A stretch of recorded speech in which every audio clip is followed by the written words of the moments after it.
కేసీఆర్ గారు 10 సంవత్సరాల పరిపాలనలో ఏదన్నా ప్రాజెక్ట్ తలపెడితే అడ్వాన్స్ ఇయ్యలే, ఎప్పుడు పని చేయండి పైసలు తీసుకోండి అన్నారు, కానీ కాంట్రాక్టర్లకు ఎప్పుడు అడ్వాన్స్ ఇయ్యలే.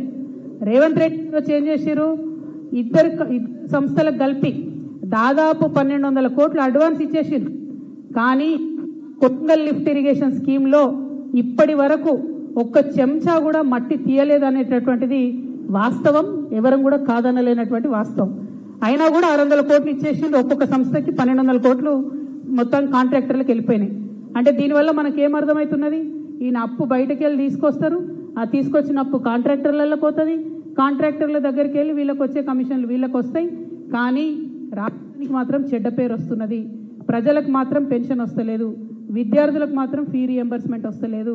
అందుకే ఇవాళ తెలంగాణ జాగృతి తరఫున రేవంత్ రెడ్డి గారి అవినీతి నిరూపితం అవుతున్నది కాబట్టి ఇవాళ రేవంత్ రెడ్డి గారికి మేము ఒక బిరుదు ఇద్దాం అనుకుంటున్నాం తెలంగాణ జాగృతి తరఫున.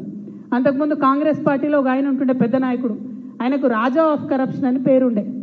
ఈయననేమో రేవంత్ రెడ్డి గారు ఆ రాజా అని చెప్పారు, రాజులకే రాజు బాద్షాంకే బాద్షా బన్ గయనో.